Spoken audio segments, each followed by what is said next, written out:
O maior obstáculo para viver é a expectativa, que depende do amanhã e desperdiça o hoje. Sêneca. Quando procrastinamos, nos perdemos pensando no futuro e não conseguimos realizar o que deveríamos fazer agora. As consequências desse comportamento podem ser bastante negativas. Por exemplo, se deixarmos de fazer o que é necessário, isso pode impactar negativamente nossos resultados futuros e a obtenção de recursos, além de usar o que já acumulamos com o esforço anterior. Estagnamos, e com a estagnação, vem a deterioração. Mas o mais irônico é que procrastinar repetidamente pode acabar consumindo mais energia do que realizar a tarefa de uma vez. Neste vídeo, vamos explorar os mecanismos da procrastinação. O que é? De onde vem? O que diferentes filosofias dizem sobre isso e que sabedoria podemos tirar delas para nos ajudar? A natureza da procrastinação. Vamos começar entendendo a natureza da procrastinação. Procrastinação é quando adiamos ou deixamos de fazer algo. Isso pode acontecer por vários motivos. Às vezes é inevitável, como quando algo mais importante surge ou circunstâncias extremas impedem seriamente que atuemos. Quando isso ocorre, ou procrastinamos por um motivo muito válido, muitas vezes relacionado à moral, ética ou saúde, ou as circunstâncias simplesmente nos impedem de agir. Essas são razões legítimas para procrastinar. No entanto, a maior parte da procrastinação não tem motivos válidos. Ou, mais especificamente, em razões pequenas que racionalizamos como válidas. Um exemplo é quando dizemos que merecemos uma longa pausa, optando por jogar, beber ou fazer outras atividades divertidas em vez de realizar a tarefa. Claro, todos precisamos de pausas de vez em quando, mas quando decidimos seguir um cronograma razoável, essa chamada pausa merecida é provavelmente apenas uma desculpa para evitar a tarefa. No fundo, sabemos que essas chamadas razões legítimas são apenas desculpas. Então, por que procrastinamos e de onde isso vem? Fazer uma tarefa, seja escrever uma tese, cuidar de documentos, correr ou levantar pesos, geralmente exige esforço. No entanto, essa afirmação pode ser questionada, especialmente na filosofia taoísta, sobre a qual falarei mais adiante. O principal motivo é que associamos tarefas a esforço, necessidade de energia, foco e dedicação, e vinculamos esses fatores ao tédio e à dor. Por isso, vemos essas tarefas como desagradáveis e preferimos buscar gratificação imediata, que é muito mais fácil de obter. Assim, trocamos o ato de realizar tarefas por prazer a curto prazo, o que nos dá satisfação imediata à custa de objetivos a longo prazo. O problema com a gratificação a curto prazo é que, após a alta, vem a inevitável baixa. Assim, muitas pessoas buscam outra forma de gratificação a curto prazo para se manterem fora dessa baixa o maior tempo possível. Então, vivem uma vida cheia de prazeres momentâneos e nunca chegam a lugar algum a longo prazo porque não estão dispostas a sacrificar tempo e energia sem uma recompensa instantânea. Quando as pessoas percebem que não estão fazendo nada por causa da procrastinação, começam a se perguntar como podem quebrar o ciclo. Para quebrar o ciclo, é importante entender a raiz da procrastinação. O ponto de partida da procrastinação é o medo de realizar uma tarefa específica. Esse medo vem da associação com o tédio e a dor. Então, por que algumas tarefas são vistas como dolorosas? Há mais nisso do que simplesmente gastar energia. Em um artigo publicado no site Psychology Today, Sharon Eshama escreve que ansiedade e baixa autoconfiança são motivos comuns para procrastinar. Quando estamos ansiosos, podemos tornar uma tarefa desafiadora muito mais difícil em nossa mente do que realmente é. A perspectiva de uma tarefa quase impossível gera ansiedade, que pode nos paralisar a ponto de não agir. Essa ansiedade muitas vezes vem acompanhada de falta de confiança, o que significa que não acreditamos ser capazes de realizar a tarefa e, por isso, evitamos. Assim, a raiz da procrastinação está em como pensamos sobre a tarefa, e não tanto na tarefa em si.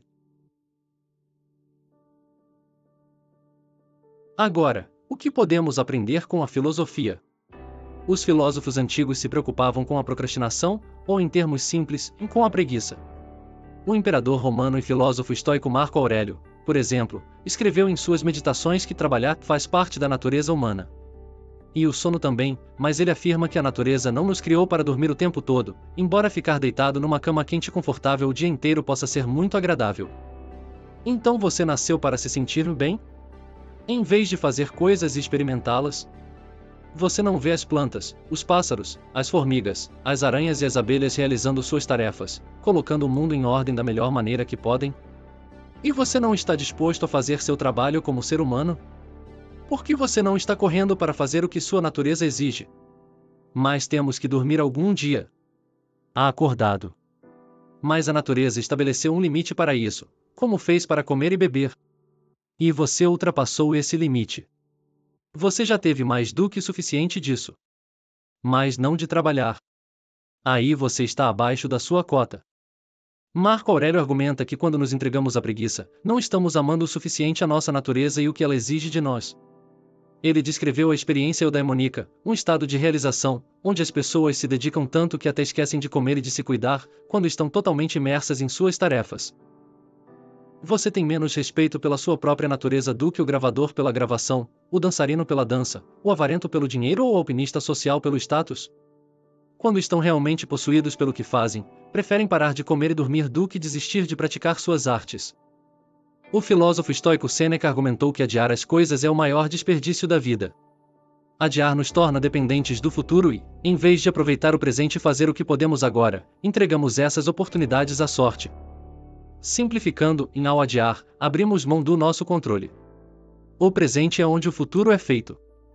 Portanto, se não agirmos agora e não fizermos o que podemos, nos entregamos a um futuro que está totalmente fora do nosso controle. Por que você demora? Por que está ocioso? A menos que aproveite o dia, ele foge. Mesmo que você o agarre, ele ainda fugirá. Portanto, você deve competir com a rapidez do tempo na velocidade de usá-lo, e, como de uma torrente que corre e nem sempre flui, você deve beber rapidamente. Daí o ditado, carpe diem. Porque isso não é tudo o que temos. Portanto, não faz sentido adiar nossas tarefas quando podemos realizá-las agora. E agora é o único momento em que podemos agir. Embora as sugestões dos estoicos sejam boas razões para não procrastinar, elas não oferecem uma solução prática. Não há algo que possamos fazer para reduzir o medo de realizar tarefas desagradáveis, especialmente quando estamos inseguros sobre nossas habilidades? Uma abordagem diferente é oferecida pelos taoístas. O segredo deles está no conceito de Wu-Wei. Wu-Wei pode ser traduzido como não ação ou ação sem esforço, o que indica estar em um estado de fluxo. Quando estamos em um estado de fluxo, até as tarefas mais difíceis se tornam mais fáceis. Para usar os exemplos dados por Marco Aurélio, em Wu-Wei acontece quando o gravador se torna gravação, o dançarino se torna a dança e, se vale de alguma coisa, o alpinista por status se torna a escalada. A ação sem esforço é caracterizada pela imersão total em uma atividade, sem ruminações sobre o passado ou preocupações com o futuro. A única coisa que existe é a tarefa que estamos fazendo naquele momento. Assim, não há necessidade de pensar na tarefa, nem de se preocupar com os resultados, e também não há hesitações ou dúvidas sobre nossas capacidades, somos apenas nós e a tarefa. Como descreveu Marco Aurélio, até esquecemos de comer e de nos cuidar. Então, o que podemos fazer para parar de procrastinar, com base nas ideias filosóficas anteriores? Os principais conceitos dos estoicos e dos taoístas são aproveitar o momento e ação sem esforço. Como podemos alcançar esse estado ideal de trabalho quase sem esforço, em que nos imergimos nas nossas tarefas? A única maneira de fazer isso é simplesmente começar. Quando começamos, descobrimos que nossas preocupações e bloqueios mentais desaparecem um a um e, antes que percebamos, o tempo passa e as coisas são feitas. No entanto, o problema da procrastinação é que nunca começamos de verdade. Quando uma tarefa parece tão grande que é quase impossível de terminar, nunca começamos com confiança. E quando pensamos que temos todo o tempo do mundo, não há muito incentivo para começar agora. Portanto, precisamos lidar primeiro com nossos bloqueios mentais para podermos começar bem. Uma recomendação é adotar um exercício estoico que nos lembre da impermanência da vida. Se percebermos que nossas vidas estão passando segundo a segundo e que não podemos fazer nada quando morremos, provavelmente levaremos mais a sério a conclusão das nossas tarefas. Mas perceber a impermanência e a importância de uma tarefa pode nos paralisar ainda mais se considerarmos a tarefa muito desafiadora e quase impossível de realizar. Isso significa que devemos criar uma visão geral e uma estrutura para tornar a tarefa mais clara e viável. Portanto, podemos usar a técnica de dividir uma tarefa em partes menores. Se a perspectiva de uma tarefa é muito grande, podemos subdividi-la em microtarefas e planejar realizar apenas uma microtarefa por vez. Como diz o provérbio, uma jornada de 1000 quilômetros começa com um único passo. Assim, mesmo que terminemos apenas uma pequena parte de uma tarefa, já realizamos mais do que se tivéssemos procrastinado. Paradoxalmente, quando completamos uma microtarefa, não só ganhamos confiança, como também ficamos motivados a continuar, porque a alegria de trabalhar pode nos empolgar. Ao planejar, disciplinar e dividir grandes tarefas em partes menores e mais gerenciáveis, podemos evitar a procrastinação.